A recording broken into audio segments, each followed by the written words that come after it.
2 Tessalonicenses 2.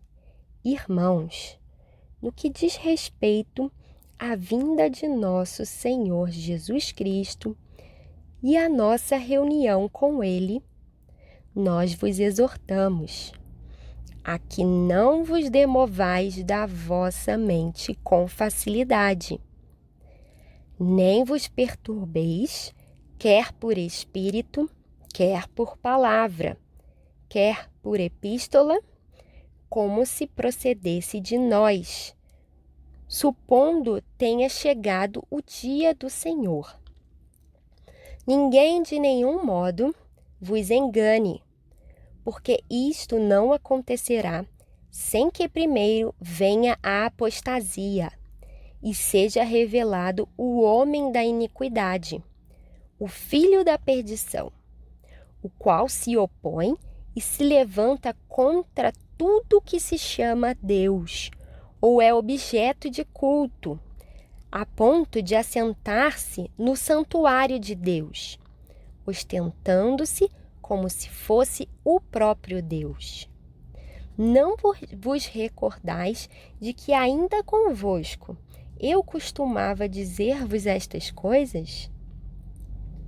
E agora sabeis o que o detém, para que ele seja revelado somente em ocasião própria. Bem, percebemos que dos versículos, no primeiro versículo, e do versículo 1 ao 6, digamos assim, Paulo, ele começa a falar sobre a segunda vinda de Jesus, no dia do juízo final. Perceba que no versículo 2, Paulo diz, não vos demovais. Isso quer dizer não mudar de opinião. Parece aqui que epístolas falsas estavam circulando com ensinamentos errados e possivelmente usavam o nome de Paulo. Esta conclusão podemos tirar porque no final desta carta, no capítulo 3, no versículo 17, Paulo escreve a despedida de próprio punho. Veja lá, no capítulo 3, no versículo 17. Capítulo 3, versículo 17. Abriu? Então, Paulo diz, a saudação é de próprio punho, Paulo. Este é o sinal em cada epístola. Assim é que eu assino. Bem, no final do versículo 2, voltando lá para o capítulo 2, no final do versículo 2, Paulo dá a entender que nestas cartas falsificadas ensinavam que o dia do Senhor, que é igual ao dia da volta de Cristo, já havia chegado. Então, no versículo 3, ele diz para ninguém se enganar que este dia, o dia do Senhor, não chegará sem que antes venha a apostasia. Que apostasia é igual a um abandono da fé de muitos dentro da igreja ou uma rebelião mundial contra Deus. E ele diz que também, antes dos últimos dias da volta de Cristo, será revelado o homem da iniquidade, o filho da perdição. A Bíblia de Genebra diz que este homem afastará aqueles que já se encontram inclinados contra o verdadeiro Deus e cometerá, por fim, a mais abominável profanação de impor a si mesmo sobre a humanidade como seu objeto de culto. Ele tenta se colocar no lugar de Deus. Então, é um homem que será como a antítese de Cristo, será o oposto de Jesus.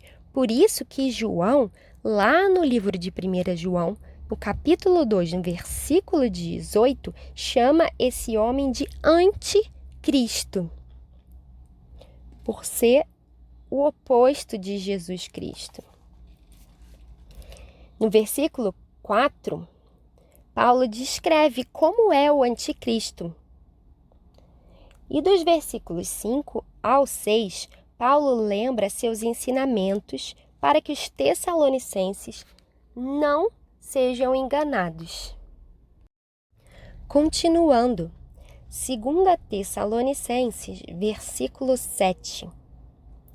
Com efeito, o mistério da iniquidade já opera e aguarda somente que seja afastado aquele que agora o detém. Então, será, de fato, revelado o iníquo, a quem o Senhor Jesus matará com o sopro de sua boca e o destruirá pela manifestação de sua vinda. Ora, o aparecimento do iníquo é segundo a eficácia de Satanás, com todo o poder e sinais e prodígios da mentira, e com todo o engano de injustiça aos que perecem, porque não acolheram o amor da verdade para serem salvos. É por este motivo, pois, que Deus lhes manda a operação do erro, para darem crédito à mentira, a fim de serem julgados todos quantos não deram crédito à verdade. Antes, pelo contrário, deleitaram-se com a injustiça. Aqui, Paulo descreve a derrota do iníquo, isso é, do anticristo, e todos os seres humanos que não deram crédito à verdade, que é Jesus Cristo. Continuando a leitura, 2 Tessalonicenses 2, versículo 13. Entretanto, devemos sempre dar graças a Deus por vós, irmãos amados pelo Senhor, porque Deus vos escolheu desde o princípio para a salvação, pela santificação do Espírito e fé na verdade, para o que também vos chamou mediante o nosso Evangelho, para alcançardes a glória de nosso Senhor Jesus Cristo. Assim, pois, irmãos, permanecei firmes e guardai as tradições que vos foram ensinadas, seja por palavra, seja por epístola nossa.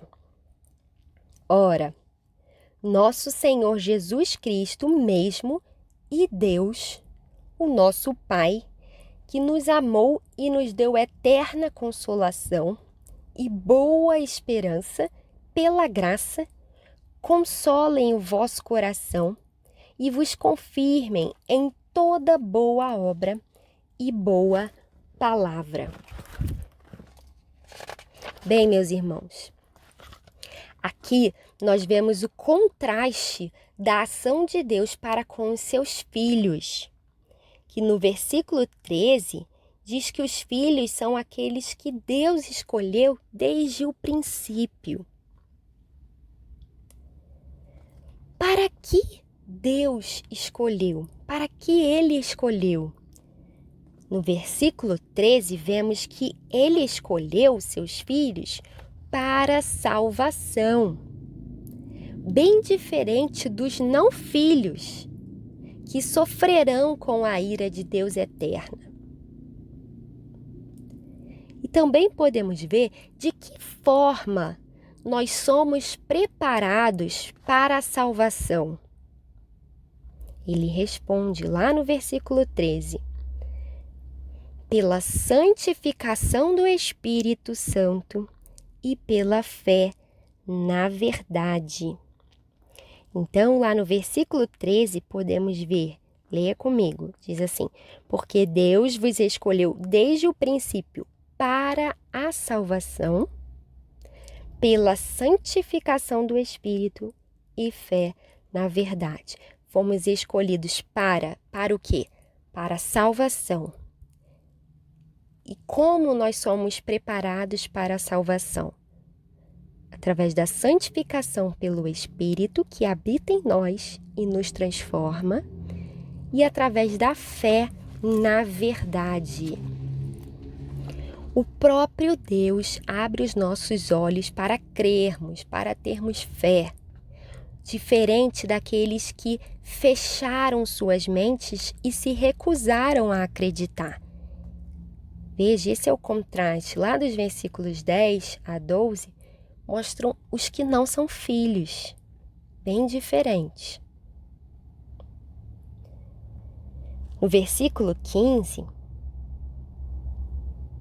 Paulo pede para que a igreja mantenha-se firme. Meus irmãos, nós só seremos cristãos firmes através da ação do Espírito Santo, que foi lá a primeira forma que Paulo mostrou como nós nos preparamos para a salvação, através da santificação pelo Espírito. Por isso, clame a Deus para que o Espírito Santo te mantenha firme, para que o próprio Espírito te ensine e te dê sabedoria e te discipline. De outra forma, nós também só poderemos ser cristãos firmes através da fé. Fé na verdade. Clame para que sua fé aumente, mas não é qualquer fé, e sim a fé na verdade. E aí nós vemos no versículo 16, leia comigo: ora, nosso Senhor Jesus Cristo, mesmo e Deus, o nosso Pai, que nos amou e nos deu eterna consolação e boa esperança. Esta é a verdade, o nosso Senhor Jesus Cristo e Deus, nosso Pai, nos amou e tem nos consolado e nos dado boa esperança. Amém. Assim, nós seremos consolados nas situações difíceis da vida que Paulo diz lá no versículo 17. O nosso Senhor Jesus, o nosso Pai, Deus e o Espírito Santo irão nos consolar e nos preparar para o dia da tribulação. Louvado seja o nome do Senhor.